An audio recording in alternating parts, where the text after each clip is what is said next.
Bismillahirrahmanirrahim. Alhamdulillahirabbil alamin.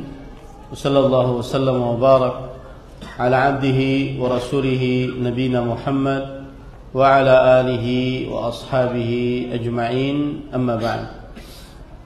Alhamdulillah, kita bersyukur pada Allah Subhanahu wa taala yang sudah memudahkan kita untuk melaksanakan salat Isya secara berjamaah. Semoga seluruh amal ibadah kita diterima oleh Allah Subhanahu wa taala. Ahibati fillah, afanillahu wa iyyakum kaum muslimin yang saya cintai karena Allah. Semoga Allah Subhanahu wa taala selalu memberikan afiat kepada kita di dunia dan di akhirat. Tadi kita sudah sampai kepada hadis yang menyebutkan tentang idza kana lailatul nisfi min Sya'ban fa qumu lailaha wa sumu naharaha. Yang artinya jika pada malam nisfu Sya'ban maka bangunlah beribadah menghidupkan malam tersebut dan berpuasalah pada siang harinya. Dan kita sudah sebutkan bahwasanya hadis ini adalah hadis yang palsu, yang tidak benar dari Rasulullah sallallahu alaihi wasallam. Oleh karena itu, saya ingin mengingatkan bahwa tidak diperbolehkan untuk menyebarkan hadis ini. Karena hadis ini adalah hadis yang palsu. Kalau seandainya sengaja menyebarkan hadis ini dan padahal dia sudah mengetahui derajat dari hadis ini bahwasanya dia adalah hadis yang palsu, maka dikhawatirkan orang seperti ini akan masuk ke dalam hadis Rasul sallallahu alaihi wasallam yang berbunyi man kadzaba alayya muta'ammidan falyatabawwa maq'adahu minan nar. Yang artinya barang siapa yang berdusta atasku dengan sengaja, maka tempatnya paling pantas adalah dalam nerakanya Allah Subhanahu wa ta'ala. Dan hadis yang tadi, jika pada malam nisfu Sya'ban maka bangunlah beribadah pada malam harinya dan berpuasalah pada siang harinya.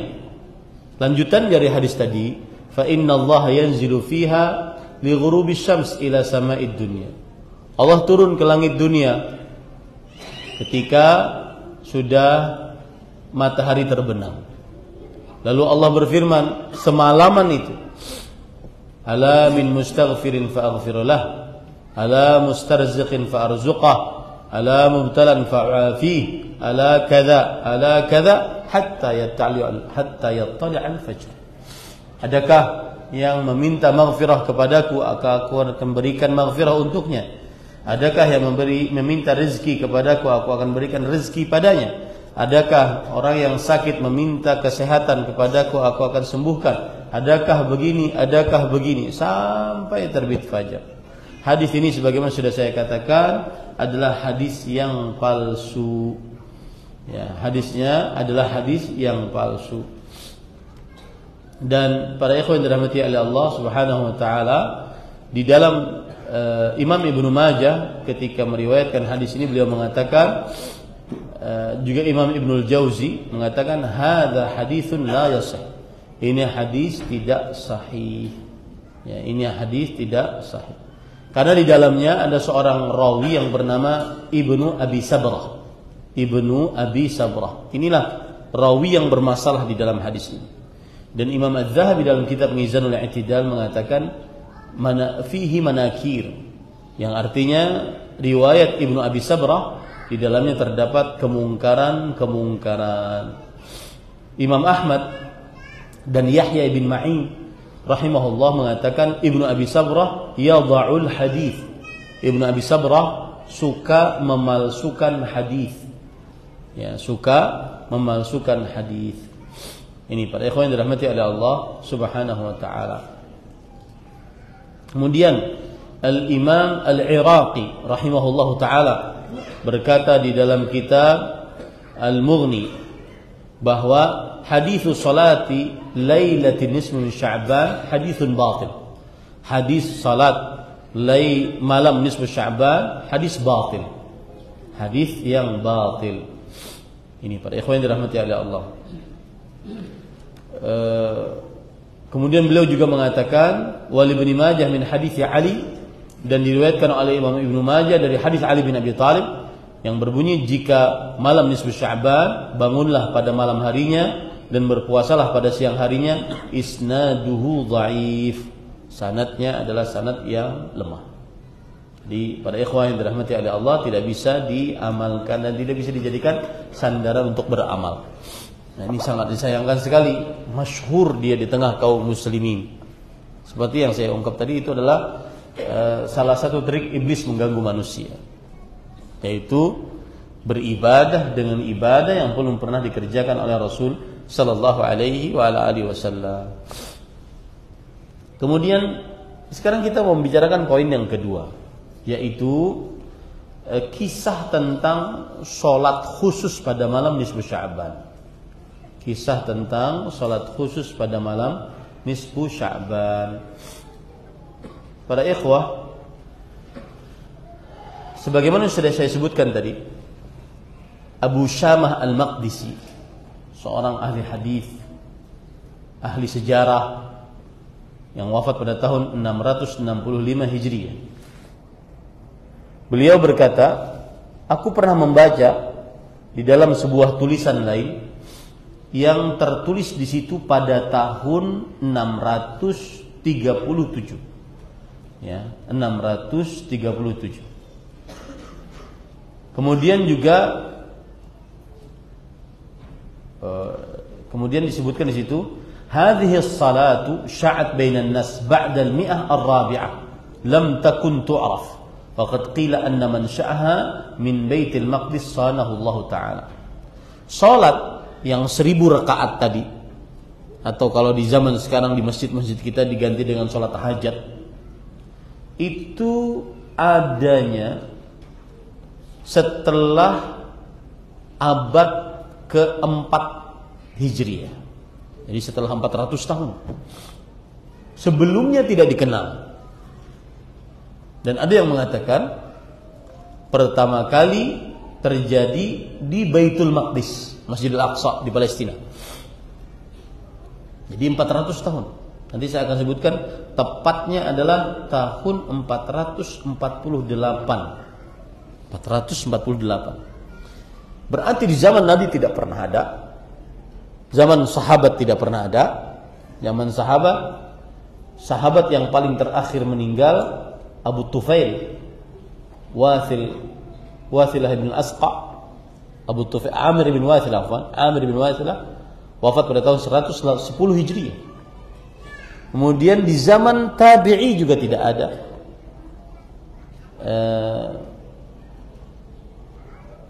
Di zaman tabi'i terakhir yang meninggal kalau tidak salah Hasan bin Arafah Al-Baghdadi, beliau wafat pada tahun 187 Hijriah. Ini adanya 448 Hijriah. Di zaman tabi'ut tabi'in, yang mana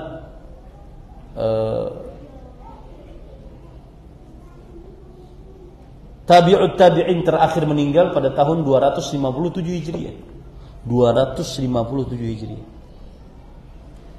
Yang namanya adalah Khalaf bin Khalifah Al-Abdi Al-Basri. 257 Hijriah. Berarti 3 zaman keemasan tidak pernah ada. Bahkan imam 4 dari Imam An-Nu'man bin Thabit, Imam Abu Hanifah, Malik ibn Anas, Muhammad ibn Idris Asy-Syafi'i, Imam Ahmad ibn Hanbal rahimahullahu ta'ala, belum pernah ada salat ini mengkhususkan malam nisfu Sya'ban dengan salat tertentu. Nah, ceritanya bagaimana? Para ikhwah, ada seorang ulama yang bernama Abu Bakar At-Tartushi. Ini kalau tidak salah beliau ulama Islam abad ke-6 Hijriah, wafat pada tahun 520 Hijriah. Abu Bakar At-Tartushi. Beliau mempunyai kitab Al-Hawadits wal Bid'ah. Perbuatan-perbuatan yang baru dan perbuatan-perbuatan bid'ah. Beliau bercerita, "Wa akhbarani Abu Muhammad Al-Maqdisi." Telah memberitahukan kepadaku Abu Muhammad Al-Maqdisi. Jadi yang punya cerita siapa? Namanya Abu Bakar Al-Tartushi. Beliau bercerita, "Aku telah dikabarkan oleh Abu Muhammad Al-Maqdisi." Abu Muhammad Al-Maqdisi bercerita, "Lam yakun 'indana bi Baitil Maqdis qattu salatul raghaib. Hadhihi allati tusalla fi Rajab wa Sya'ban." Belum pernah ada di tengah-tengah kami di Baitul Maqdis sama sekali salat raghaib atau salat alfiyah yang dikerjakan di bulan Rajab dan bulan Sya'ban. Wa awwalu ma haddathat 'indana fi awwali sanati 48 ba'da 400. Yang pertama kali terjadi di kita adalah pada tahun 448 Hijriah. Ingat ya, di zaman Nabi tidak ada, para sahabat tidak ada, para tabi'in tidak ada, para tabi'ut tabi'in tidak ada, para imam enggak ada. Adanya abad ke-5 Hijriah, 448 Hijriah. Bagaimana ceritanya? Qadima alaina fi Baitul Maqdis rajulun minal Bus yu'rafu bi Bani Abil Hamra.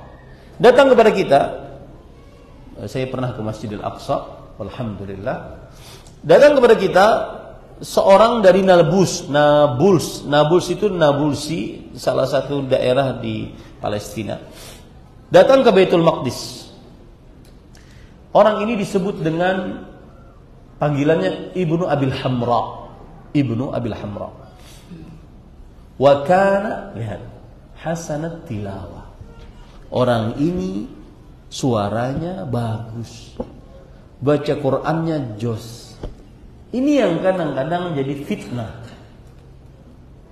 Baca Qur'annya bagus, kalau berselawat bagus bacaannya, dan seterusnya. Ya. Faqam, lalu dia datang. Fasalla fil Masjidil Aqsa lailatan nisfi Sya'ban. Dia salat di Masjidil Aqsa pada malam nisfu Sya'ban. Fa ahrama khalfahu rajul, lalu datang orang di belakangnya. Thumma ndafa ilaihi mathalith wa rabi', lalu datang orang ketiga, orang keempat. Wa fama khatama illa wa hum fi jama'atin katsirah. Tidaklah si Ibnu Abil Hamra ini selesai salatnya, ternyata di belakangnya sudah banyak jamaah yang ikut salat bersama dia. Begitulah bid'ah. Bid'ah terjadi seperti itu. Ya, orang ikut-ikutan. Nah, lalu diklaim ini sudah lama. Iya benar, lama dari kita. Karena sudah 1000-an tahun yang lalu. Tapi kalau dilihat dari zaman Rasulullah SAW belum ada. Para sahabat belum ada, para tabi'in belum ada, para tabi'ut tabi'in belum ada. Para imam juga enggak ada. Lama dari kita, iya memang lama, sudah 1000-an tahun. Paham maksud saya menjelaskan seperti ini? Lama iya, sudah 1000-an tahun. Kamu kan dakwahnya baru saja, datang dari Madinah kan baru saja. Dakwahnya Syekh Muhammad Abdul Wahab kan baru saja. Tahun 1200-an, abad ke-13 Hijriah, sekarang abad ke-15 Hijriah. Saya tadi menghitung habis salat. 40-an tahun aja dakwahnya Syekh Muhammad bin Abdul Wahab rahimahullah. Kenapa saya ngangkat nama beliau? Karena kita selalu dituduh Wahabi. Ya. Padahal kalau dilihat dari awalnya memang tidak ada. Iya, dari sekarang memang lama, sudah lama. Ya. Tapi di zaman Nabi tidak ada, zaman para sahabat tidak ada, zaman para tabi'in tidak ada, zaman tabi'ut tabi'in tidak ada. Zaman imam yang 4 enggak ada. Imam Syafi'i, Imam Ahmad, Imam Abu Hanifah, Imam Malik enggak ada. Lalu thumma ja'a fil 'amil qabil. Nah, ini yang jadi masalah. Tahun depan diulang lagi. Fasalla ma'ahu khalqun katsir. Salatlah bersama Ibnu Abil Hamra manusia yang banyak. Wa sya'at fil masjid wa intasharat fi as-salatu fil Masjidil Aqsa. Kemudian menyebar salat tersebut di Masjidil Aqsa. Masjidil Aqsa itu gambaran sebuah tanah lahan yang berluas 1,2 hektar. Baitul Maqdis adalah masjid yang ada di dalamnya yang kecil. Itu namanya Baitul Maqdis. Bukan yang atapnya kuning, bukan. Itu bukan Baitul Maqdis, itu adalah sebuah bangunan yang dikira disitulah Nabi Muhammad SAW dengan burak naik dari Masjidil Aqsa ke Sidratul Muntaha. Tapi itu bukan Baitul Maqdis. Masjidil Aqsa itu adalah sebuah lahan lebarnya sekitar 1,2 hektar. Di depan kalau kita menghadap kiblat di arah sebelah sana, kanan masjid menghadap kiblat itu ada Baitul Maqdis. Di situlah Rasulullah SAW mengimami para nabi dan rasul ketika kejadian Isra dan Mi'raj. Tersebar di Masjidil Aqsa. Kalau saya ceritakan Masjidil Aqsa berarti satu lahan tadi tersebar. Dan memang subhanallah kalau orang ke sana semua agama ada. Dan kita yang paling semangat beribadah kepada Allah terlebih dahulu. Salat subuh itu ibadah paling giat dari ibadah-ibadah lain, dari agama-agama lain. Kita selesai salat subuh, baru gereja sana teng-tong. Baru Yahudi pakai trompet tot. Jadi benar-benar kerasa 3 agama itu terasa banget. Dan saya nasihatkan agar pergi ke sana. Ya. Agar bisa mendapatkan pahala salat 250 salat dibandingkan masjid yang lain. Dan kalau umrah ada program ke sana, lebih baik ke sana daripada antum ke negeri lain. Habis umrah melihat tadi perut, habis umrah melihat hilang umrahnya itu hilang. Ya. Nah,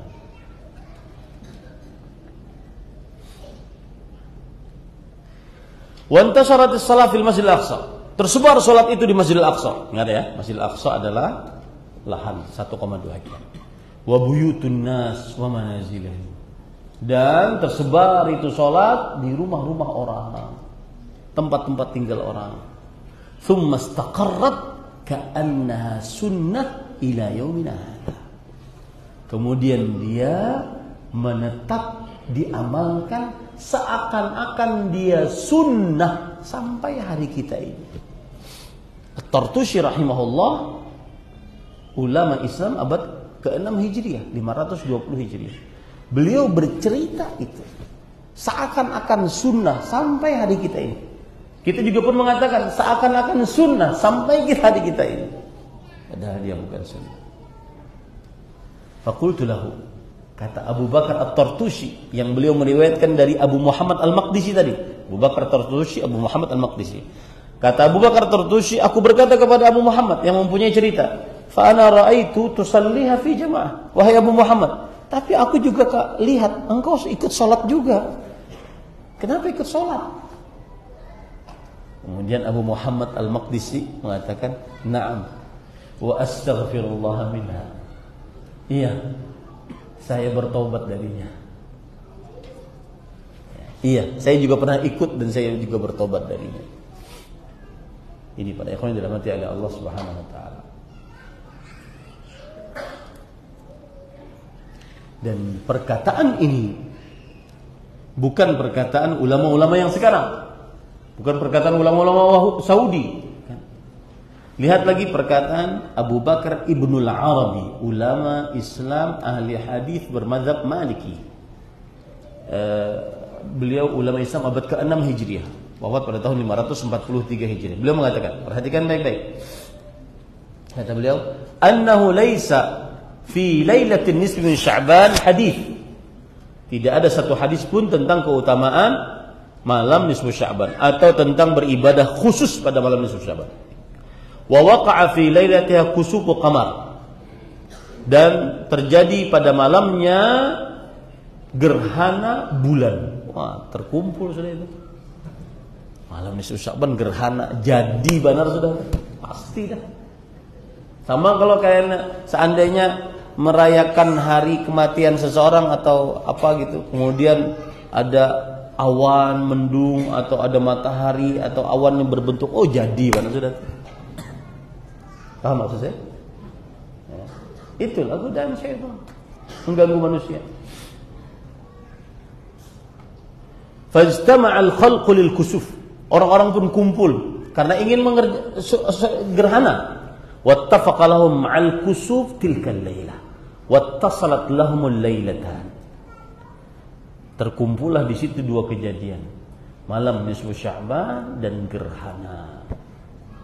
Apa kata Ibnul Arabi? Fama ra'aitu munkaran qattu kana ajma'a minhu. Aku tidak pernah melihat kemungkaran yang paling banyak orang berkumpul di dalamnya daripada mungkar malam itu.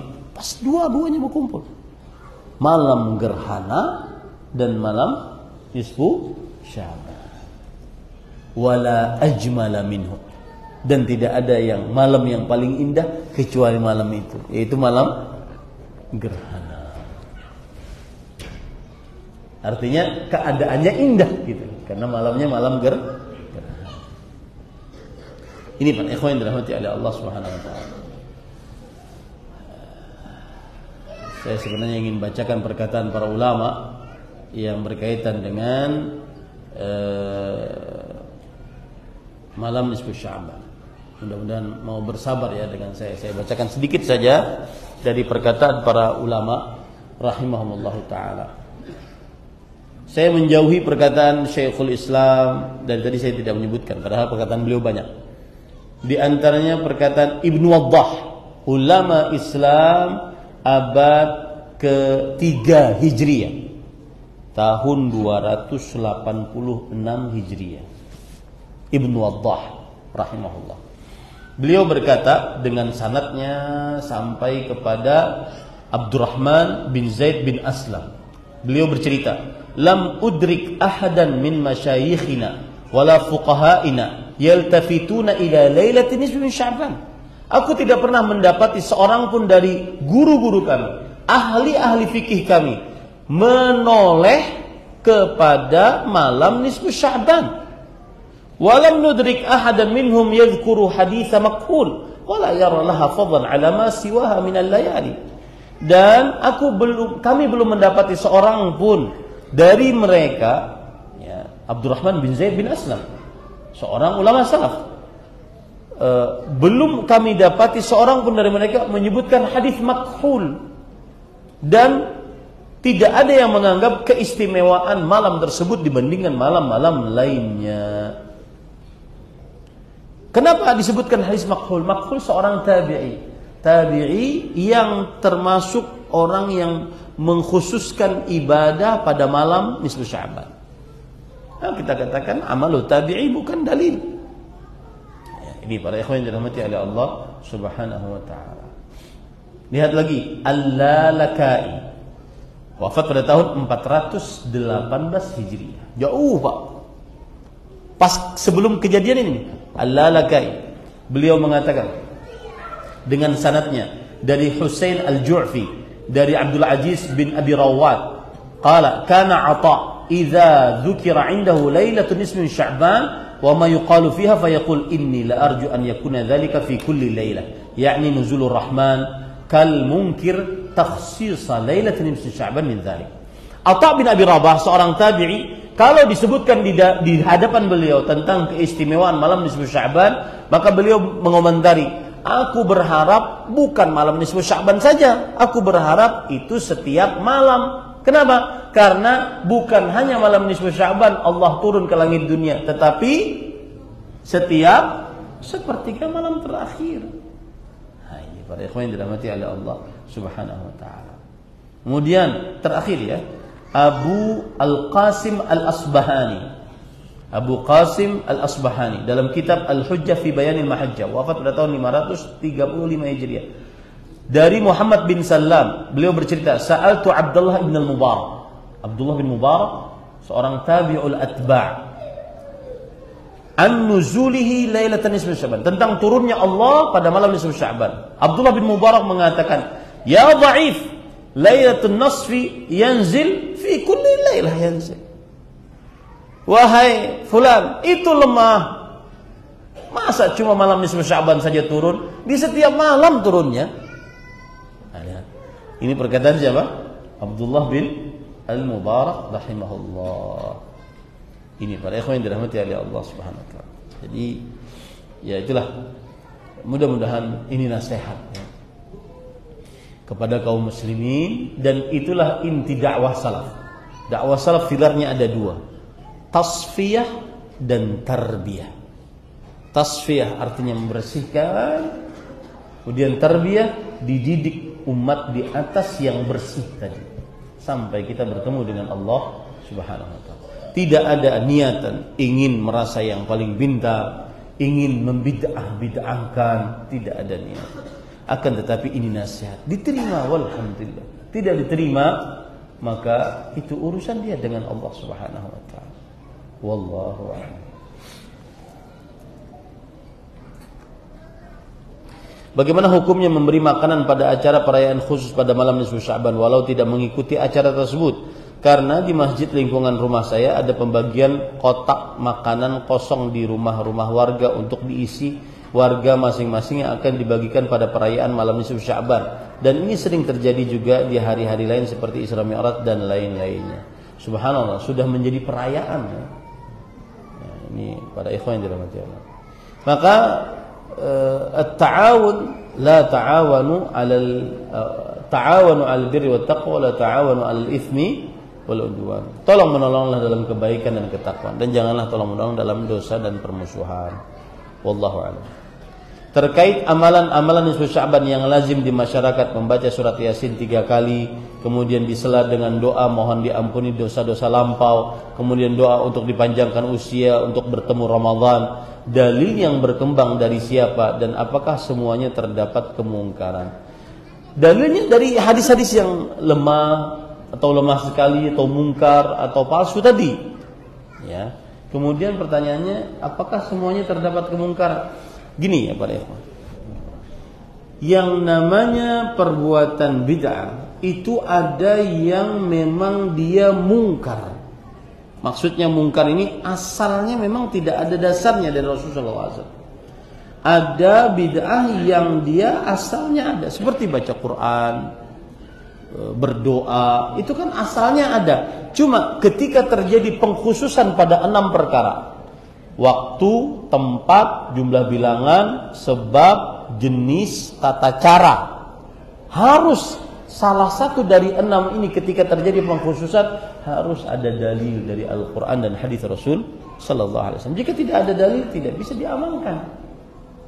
Dan jika tidak bisa diamalkan, semestinya tidak boleh diamalkan. Karena kalau kita mengamalkan sesuatu yang belum pernah dikerjakan oleh Rasulullah SAW, berarti kita menganggap diri kita lebih pintar dari Rasulullah Sallallahu Alaihi Wasallam. Wallahu a'lam. Terkait hadis mungkar adalah hadis yang menyelisih hadis yang sahih. Kalau hadis batil, maksudnya bagaimana Ustaz? Hadis batil ada beberapa makna. Ada yang batil karena maknanya buruk. Maknanya buruk, batil. Ada hadis batil yang tidak ada asalnya. Maksudnya tidak ada sanadnya, di kitab mana tidak disebutkan, hadis batil. Wallahu a'lam. Mohon tipsnya untuk bisa percaya diri sesuai tuntunan syariat Islam. Tipsnya yang pertama, jadilah hamba Allah yang mengikhlaskan peribadatannya hanya kepada Allah. Setelah itu dia tidak akan peduli orang mau ngomongin dia apa, mau mencela dia apa, dia tidak akan peduli. Contoh misalkan, ada di zaman Nabi Muhammad SAW seorang sahabat yang kakinya X, kakinya sepertinya X, ya. Kemudian dia malu untuk tidak isbal.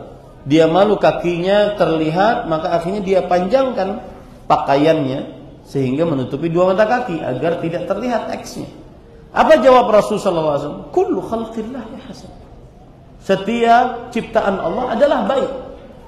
Nah, pada saat itu seseorang semestinya dia mengikhlaskan penghambaan dirinya kepada Allah. Maka pada saat itu dia akan teguh dengan syariat Islam. Dan Rasulullah SAW bersabda, "Tuba lil ghuraba." Dalam awal hadisnya, "Bada al-Islamu ghariban wa sayaudu ghariban kama bada, fatuba lil ghuraba." Islam datang dalam keadaan asing, kemudian akan kembali dalam keadaan asing karena umatnya jauh dari keislaman yang benar. Maka beruntunglah orang-orang yang asing. Jadi ingin benar-benar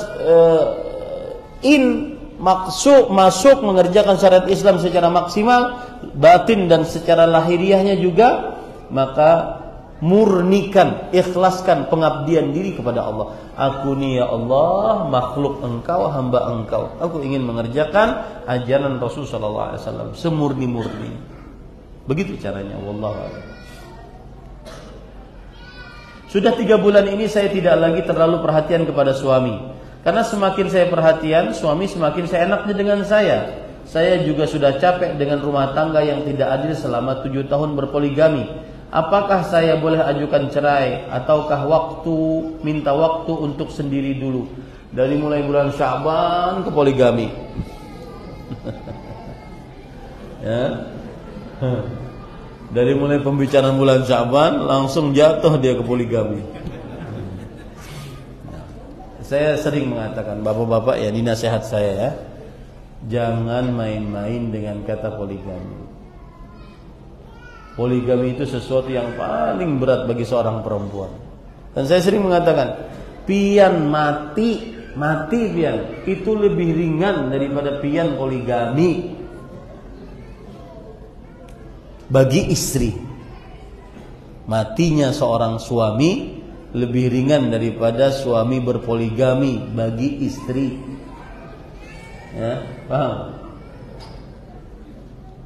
Dan kalau pian mati, maka yang paling semangat untuk menguburkan pian bini itu yang belakang. Kalau ujar tukang penguburannya, "Bu, kalau usah dikubur gin bulah, di sini aja mengawani pian." Karena kubur aja langsung lah kasih. Ya. Maka para ikhwan yang dirahmati oleh Allah, jangan main-main dengan poligami. Kasihani istri kita. Saya bukan melarang orang poligami, tapi jangan main-main. Misalkan main-main, contohnya, awas sih kamu, makanan kemasinan, aku poligami. Ya, makanan kemasinan poligami. Ya, ini kasihan, sedikit-sedikit poligami. Awas sih kamu, bekantut, aku poligami. Bekantut poligami. Nah, adapun pertanyaan ini para ikhwah, bagi istri yang dipoligami, kemudian dikatakan suami tidak adil selama 7 tahun. Jujur Bu, saya tidak percaya ini. Saya tidak percaya. Ibu mungkin ada indikasi berbohong. Bujuran Ustaz, kada adil. Orang yang merasa tidak adil ketika suaminya poligami tidak mungkin bertahan selama 7 tahun. Artinya apa? Ibu mengeluh sekarang itu terlambat. Kenapa? Karena dari dulu-dulu mengeluh. Kalau tidak adil semestinya angkat permasalahannya. Kalau tidak mau di pengadilan angkat ke seorang ustaz. Jangan lama-lama, 7 tahun lama. 1 hari 24 jam. 1 pekan 7 hari. Kali itu 24 jam. Lawas sudah, lawas mana tuh? Ya. Maka saya saya kira, mohon maaf perkataan saya, itu sebenarnya adalah shock. Mungkin ibu berbohong, suami tidak adil. Karena seorang perempuan yang tidak diperlakukan dengan adil oleh seorang suaminya tidak mungkin bertahan selama 7 tahun. Semestinya dia permasalahkan itu dengan tegas, keras. Panggil kedua orang tuanya, permasalahkan, ini suami saya, anak kalian tidak adil sama saya. Saya sudah mau berbagi, tetapi dia tidak adil. Bagaimana bisa 7 tahun? Itu yang sering saya katakan. Maka lihat, tonton video saya. Jangan mau jadi istri yang terzalimi. Ada kadang-kadang, Ustadz, lebih daripada ini, Ustadz, kami serumah tapi tidak sekamar selama 15 tahun. Kok mau? Kalau memang tidak mau bersama, tidak mau menjadi suami istri, cerai. Ini masih banyak nih yang menunggu lagi. Daripada 15 tahun, ini kejadian nyata. 15 tahun serumah tapi tidak bersekamar. Kan aneh nih. Oke, alasan saya Ustaz bertahan karena anak. Maka ibu, saya nasihatkan, mohon maaf tadi tuduhan saya, itu sebenarnya hanya shock buat ibu saja. Semestinya ibu lebih berpikir, jangan sampai mau dizolimi oleh laki-laki, tidak berbuat adil. Karena syarat mutlak, ya, ini bagi laki-laki nih, jangan berani nyicip doang. Ya, syarat mutlak poligami wajib adil. Itu pun susah. Falan ta'dil walau hasud. Kamu tidak akan pernah bisa adil meskipun kamu berusaha semaksimal mungkin. Tidak mungkin 100%, 50-50 enggak bisa. Susah. Makanya kalau tidak bisa jangan masuk ke dalam dunia itu. Hanya orang-orang yang super sabar, super kuat, yang lemah jangan masuk. Bergaul, mohon maaf ini saya vulgar-vulgaran. Bergaul dengan istri cuma 1 pekan sekali, jangan masuk. Kenapa? Karena dia perlu kekuatan. Jangan masuk. Apalagi yang cuma 2 pekan sekali, jangan masuk.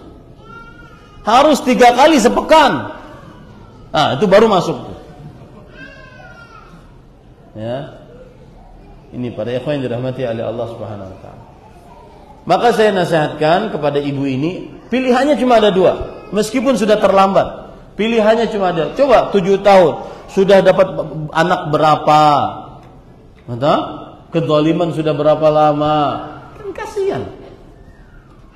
Makanya ibu-ibu saya pesan, jangan mau dizalimi oleh suami.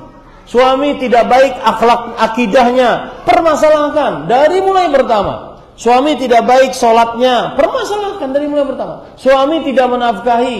Ustaz, saya pernah juga ditanya, kata 7 ini paling saya ingat. Ustaz, 7 tahun saya tidak nafkahi. Langsung saya tuduh, bohong kali ibu. Kok mau-maunya 7 tahun gak dinafkahi? Mau-maunya. Semestinya dia harus berpisah. Maka pilihannya cuma ada 2, Bu. Nih, ingat baik-baik, ada 2. Ya, habis dengar jawaban ini silahkan beristikharah, ambil salah satu dari keduanya. Ibu berhak bahagia, ibu berhak untuk mendapatkan suami yang saleh, yang menafkahi lahir batin, yang bertanggung jawab, amanah, yang memegang mitsaqan ghalidha. Pernikahan itu selaras dengan tauhid. Allah memakainya dengan kata mitsaq. Perjanjian yang besar, yang agung. Dan kata mitsaq dipakai oleh Allah dalam Al-Quran hanya untuk 2 hal. Tauhid dan pernikahan. Makanya saya pernah bilang, perselingkuhan adalah pengkhianatan terbesar setelah kesyirikan.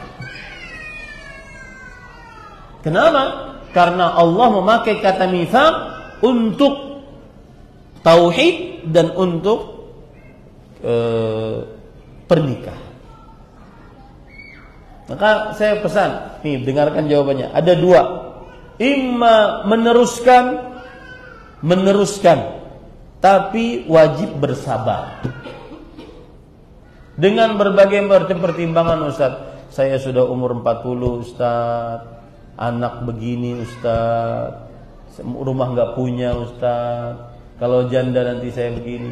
Saya sepertinya meneruskan. Sudah, kalau sudah meneruskan, tidak ada lagi kata mengeluh. Sabar. Dan yang hanya bisa adalah memperjuangkan bagaimana sang suami bisa adil. Kalau sudah meneruskan, maka jadilah, kata orang di zaman sekarang, support system. Support system. Tahu nggak support system? Maksudnya itu suaminya itu jadi kawan. Nah, pian hendak berbagi itu loh. Kalau seandainya 2 hari di situ, 2 hari di sini. Kalau di situ ditukarakan mobil A, maka ulun tukarkan mobil A juga. Ya. Kalau di situ tukarkan emas 10 gram, ulun 10 gram juga. Jadi suaminya diajak agar bisa berbuat adil. Jangan selalu memandang suami, kamu tuh salah, kamu tuh salah. Enggak. Tapi suaminya jadikan teman, support system. Ayo, kita bisa kok berjalan adil. Karena sudah terjadi pernikahan, mau diapakan? Sudah terjadi. Ya. Sang suami kemudian disuruh menceraikan itu. Nggak bisa. Atas apa dia menceraikan? Lagi asik-asiknya dia sekarang. Nggak bisa. Ya. Ini para ikhwan yang dirahmati Allah. Apalagi kalau seandainya suami sudah terlihat, sudah nazar, wah itu susah. Itu membangunkan singa yang tidur tuh kalau sudah nazar. Ya. Nah, kemudian yang kedua pilihannya adalah berpisah. Berpisah segera. Bismillah. Allah membagikan rezekinya sesuai dengan kehendaknya. Ya. Dia bisa berdagang kah? Dia bisa mencari yang lain kah? Dan seterusnya. Nah, itu solusinya Ibu. Jadi jangan Bu sampai seperti ini menyedihkan. 7 tahun tidak adil, tidak diadili, tidak diberlakukan adil. 7 tahun coba bayang. Dan 7 tahun itu sang istri sedih. Kan gimana itu ceritanya coba?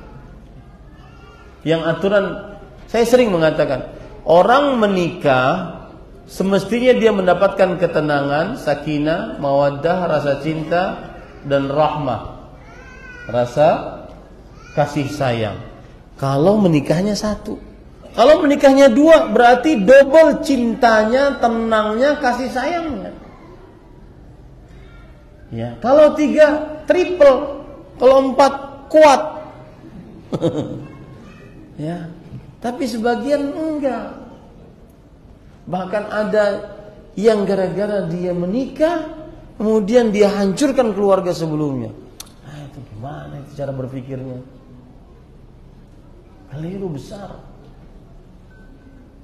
Ya, ini para ikhwan yang dirahmati oleh Allah Subhanahu wa taala.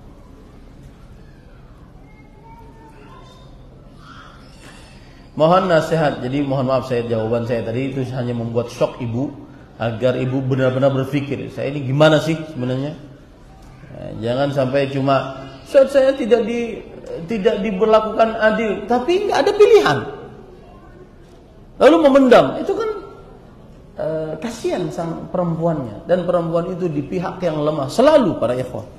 Dan Rasulullah SAW sudah mengingatkan, inni uharriju haqqad dha'ifain al-yatimi wal mar'ati. Aku memberikan tanggung jawab atas hak 2 orang yang lemah, anak yatim dan perempuan. Mereka di posisi yang lemah. Wahai para laki, hati-hati, jangan sedikit-sedikit tempeleng, sedikit-sedikit tendang, sedikit-sedikit memamai. Mereka di posisi yang lemah. Makanya Rasulullah SAW mengatakan, fa innahunna awanun 'indakum istausu bin nisa'i khairan. Aku wasiatkan kalian untuk berbuat baik kepada istri kalian. Itu redaksi dari Nabi untuk para suami, bukan untuk para istri. Berbuat baik kepada istri, sesungguhnya mereka tawanan di sisi kalian. Ini kajian yang kayak begini disukai ibu-ibu. Tapi lihat kelakuannya, 7 tahun tidak diadili, kemudian dia gitu. Ya, ketika kajian saya seperti ini, tuh dangari. Tapi ketika tidak diberbuatil adil, diam saja. Nah ini kan namanya aneh juga perempuan. Nah ini para ikhwan, jangan mau dengan suami yang berbuat zalim, tidak pantas untuk jadi suami. Ibu berhak untuk mendapatkan kasih sayang sebagaimana Rasulullah SAW berbuat kepada istrinya, khairukum li ahli. Sebaik-baik kalian adalah suami yang terbaik untuk istrinya, dan aku adalah suami yang terbaik untuk istriku. Alangkah indahnya ketika dia melayani suaminya dengan hati yang lapang, nyaman, tentram. Tapi ya begitulah para ikhwah. Kalau sudah terjadi poligami, maka sang istri harus sabar. Itulah takdir Allah Subhanahu wa ta'ala. Ya. Dan kadang-kadang laki-laki ini nggak tahu dia. Kadang dia nggak kepikiran. Ya. Tapi diuji oleh Allah Subhanahu wa ta'ala. Jadi kepikiran. Ada yang nawarin. Dan mohon maaf, sebagian para jandaisme juga nebar jala. Siapa yang kena tangkap tuh. Akhirnya Pak Oji nggak tahan, akhirnya minta deh. Ya gitu, hati-hati, makanya hati-hati. Doa banyak-banyak. Allahumma inni a'udzubika min zawali ni'matik wa tahawuli afiyat wa fujaati niqmat wa jami' sakhat. Ya Allah, aku berlindung denganmu dari hilangnya nikmatmu, berubahnya afiat yang kau berikan, dan datangnya tiba-tiba musibahmu dan seluruh kemurkaanmu. Saya ini jujur ya para ikhwan, di hari-hari ini, di tahun-tahun ini, pesantren alhamdulillah jalan, banyak waktu bersama istri. Satu yang khawatir, kalau ada yang macam-macam. Nah, ini berat nih. Nyari sih enggak, tapi kalau ditawarin bahaya. Sekarang adalah hari-hari yang saya berharapnya ini adalah hari-hari yang paling indah. Saya manggil istri saya itu anti ruhi, you are my soul. Itu ya, saya manggil istri saya seperti itu. Sudah, walhamdulillah alladzi bi ni'mati tatimmus shalihat. Mudah-mudahan tidak ain, sudah benar-benar mendapatkan puncak sakinah, mawaddah dan rahmah. Mudah-mudahan tidak ada yang ganggu. Nah, kalau ada yang ganggu bahaya.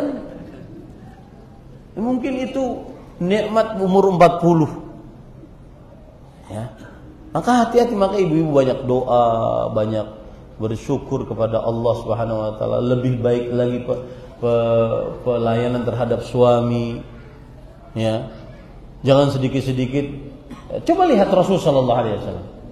Ketika beliau sakit, beliau kan di pangkuan Aisyah. Umur beliau ketika meninggal 63. Dan Rasul sallallahu alaihi wasallam sering tidur di pangkuan. Umur 60 itu sering tidur di pangkuan. Ini sebagian kai-kai kadang-kadang guring di pangkuan ini bepadah, apa yang kamu sini? Gelianan dong ada. Jangan, malah tambah nikmat hidup. Ini para ikhwan yang dirahmati oleh Allah Subhanahu wa taala.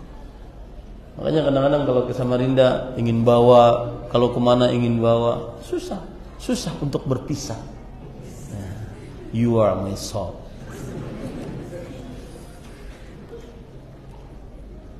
Nah, kemudian para ikhwan yang dirahmati oleh Allah. Jadi itu tadi ya jawabannya, wallahu a'lam. Mohon nasihatnya bagi seorang istri, lebih afdal i'tikaf di masjid selama 10 hari terakhir Ramadan atau tetap beribadah di rumah saja karena juga melayani suami. Apakah qiyamul lail pada 10 malam terakhir Ramadan di masjid kemudian pulang ke rumah setelah salat subuh disebut i'tikaf juga, Ustaz? Yang lebih afdal melayani suami di rumah. karena tempat perempuan di rumahnya.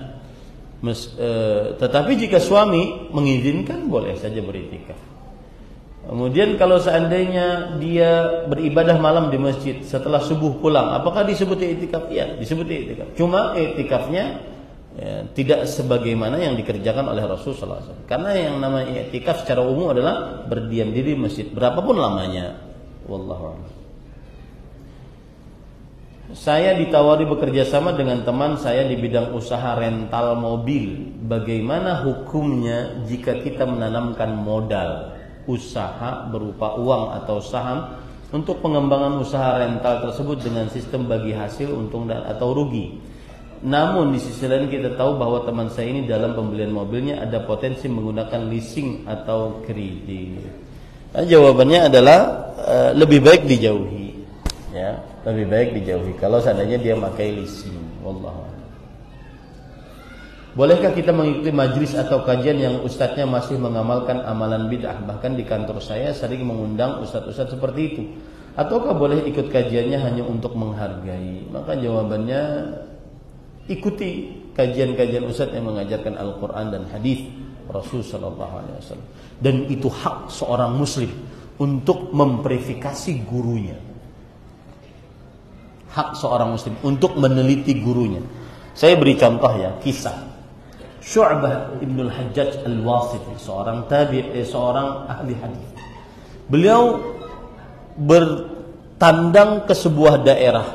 Dikatakan di daerah tersebut ada seorang yang meriwayatkan hadis, maka beliau ingin mengambil hadis dari orang tersebut.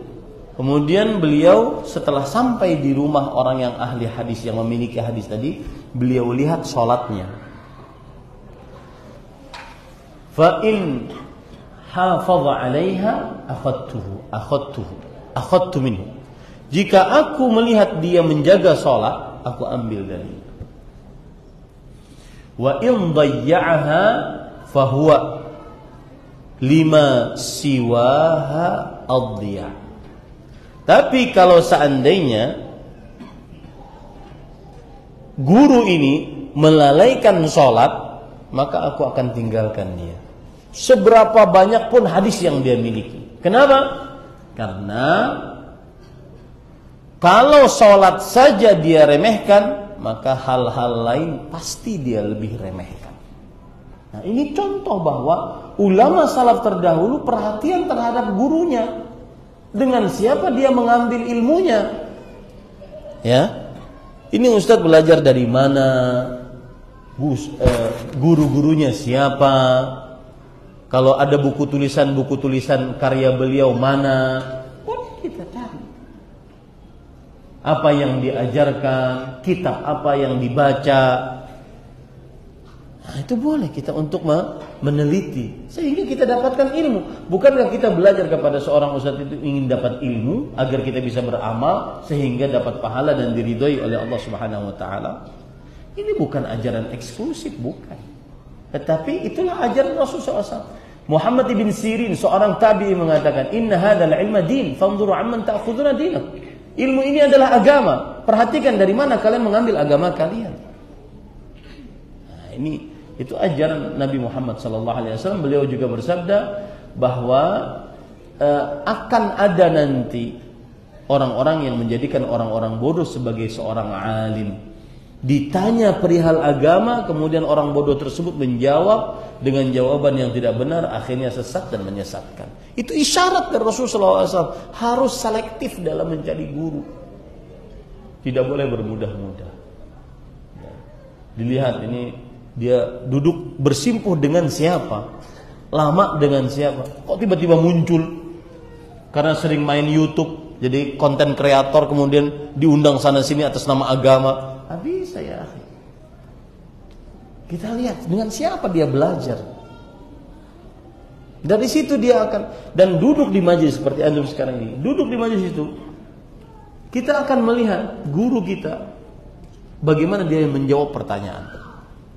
Saya masih ingat betul bagaimana Syekh Al-Muhaddits Abdul Muhsin bin Hamad Al-Abbad, yang hampir 5 tahun saya duduk di hadapan beliau, menjawab pertanyaan bagaimana, apa yang beliau pegang kalau lagi jawab pertanyaan.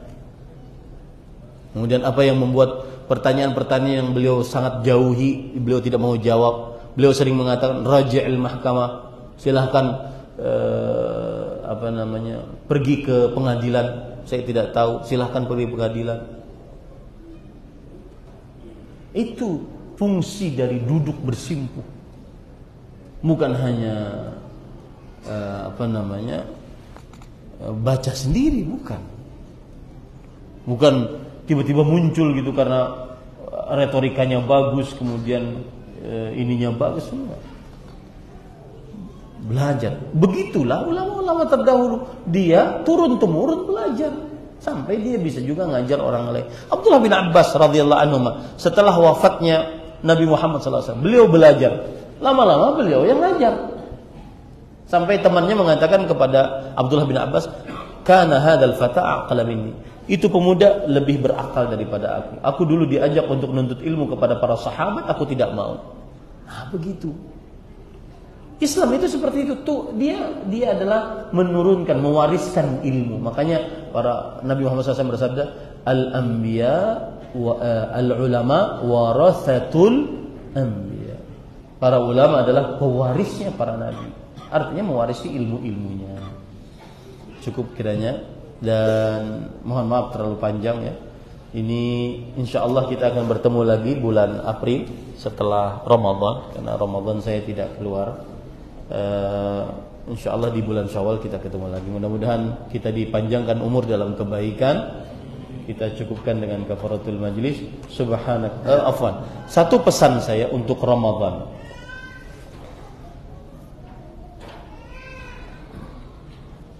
Mau ya? Satu pesan untuk Ramadan. Pesan ini saya sampaikan tadi di Masjid Bintang Sunnah, tetapi yang hadirkan sedikit. Maka saya ingin membacakan sebuah hadis Rasul sallallahu alaihi wasallam, bahwa ada sahabat Nabi yang bernama Talhah bin Ubaidillah. Beliau bercerita ada dua orang yang masuk Islam. Satu orang berjihad di jalan Allah setelah masuk Islam, lalu mati syahid di jalan Allah Subhanahu wa taala. Yang satu, yang sama-sama masuk Islam, waktunya sama. Setelah orang ini meninggal, mati syahid, beliau ini masih hidup selama 1 tahun setelahnya.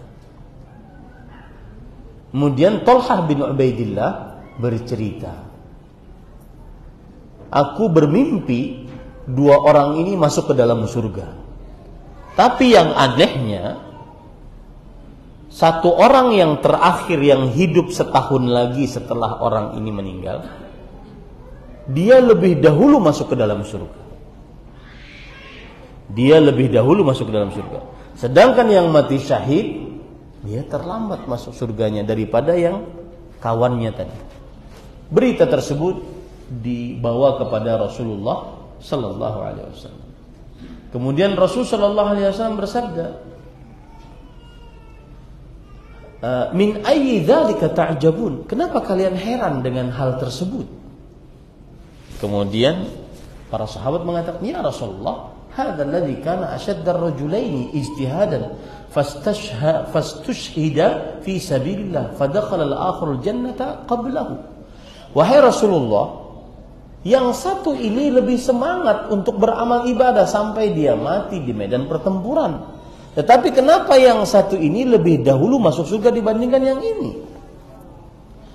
Kemudian Rasulullah SAW menjawab, alaysa qad makatha hadha ba'dahu sanah wa adraka ramadhana fasamah?